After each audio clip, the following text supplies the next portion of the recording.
नहमदुहु व नुसल्ली अला रसूलिहिल करीम। बिस्मिल्लाहिर्रहमानिर्रहीम। अस्सलामु अलैकुम व रहमतुल्लाहि व बरकातुहू।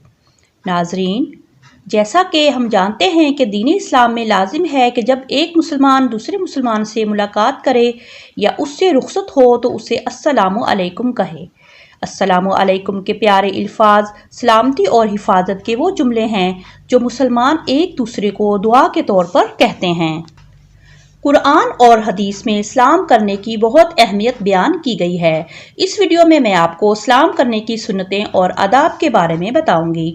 हदीस मुबारका है कि नबी करीम सल्लल्लाहु अलैहि वसल्लम ने फरमाया, जब तुम में से कोई अपने मुसलमान भाई से मिले तो उसे सलाम करे। अगर उन दोनों के दरमियान कोई दरख्त या दीवार या कोई पत्थर आ जाए और फिर उससे दोबारा मुलाकात हो जाए तो चाहिए कि उसे दोबारा सलाम करे। सुबहान अल्लाह। इस हदीस से यकीनन हमें इस्लाम की अहमियत का पता चलता है। सलाम करने की सुन्नतें और अदाब।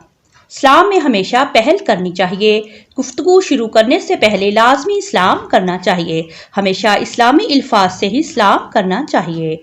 सोसाइटी में राइज गैर इस्लामी तरीके मसलन हेलो, हाय, बाय वगैरह को हमेशा के लिए तर्क कर दें। ज़्यादा नेकियों के हुसूल के लिए एक दूसरे को मुकम्मल सलाम यानी अस्सलामु अलैकुम व रहमतुल्लाहि व बरकातुहू कहने की पक्की आदत बना लें। अगर दो मुसलमानों की आपस में मुलाकात हो और दोनों एक ही वक्त में एक दूसरे को सलाम कहें तो दोनों को जवाब देना लाजमी है। अहले किताब और मुशरिकीन को सलाम करने में पहल ना करें। अगर कोई गैर मुस्लिम आपको सलाम करे तो जवाब में सिर्फ वालेकुम कहना चाहिए। अगर आपको आपके किए हुए सलाम का जवाब ना मिले तो मुसलसल 3 बार सलाम करना इस्लाम में ज़रूरी है। छोटों का बड़ों को, गुजरने वालों का बैठे हुओं को और छोटी जमात का बड़ी जमात के लोगों को सलाम करना चाहिए। बच्चों को भी सलाम करना चाहिए ताकि उनको भी सलाम की अहमियत का पता चले। महरम औरतों को भी सलाम करना चाहिए। अगर कुछ लोग सो रहे हों और कुछ जाग रहे हों तो जागने वालों को भी आहिस्ता आवाज़ में सलाम करना चाहिए। थोड़ी देर के बाद दोबारा मिलने पर भी सलाम करना चाहिए। घर में, दुकान में, ऑफिस में या फिर किसी भी काम वाली जगह पर जाएं तो सबसे पहले एक दूसरे को सलाम करना चाहिए। घर में तमाम अफराद सुबह उठने के बाद और रात को सोने से पहले एक दूसरे को सलाम करें। सलाम करने वाले को उसके अल्फाज से बेहतर जवाब देना चाहिए। एक दूसरे को गायबाना सलाम भी भेजना चाहिए।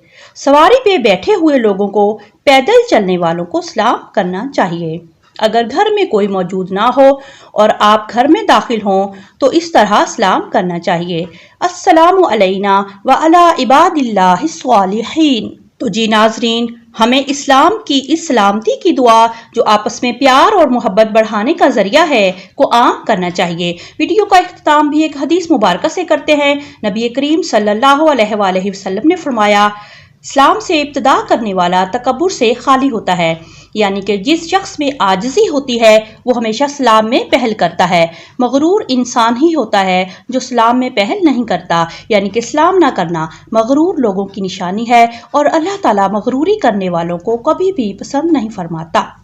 इसलिए हमें सलामती की इस प्यारी दुआ अस्सलामु अलैकुम व रहमतुल्लाहि व बरकातुहू को आपस में आम करना चाहिए। सलाम में हमेशा पहल करनी चाहिए और सलाम का जवाब तो हर सूरत हमेशा देना चाहिए।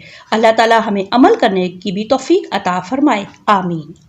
तो जी नाजरीन, ये थी हमारी आज की वीडियो। अगर हमारी आज की इस वीडियो से आपके नॉलेज में खैर का कुछ भी इजाफा हुआ है तो प्लीज़ हमारी इस वीडियो को लाइक और शेयर करें।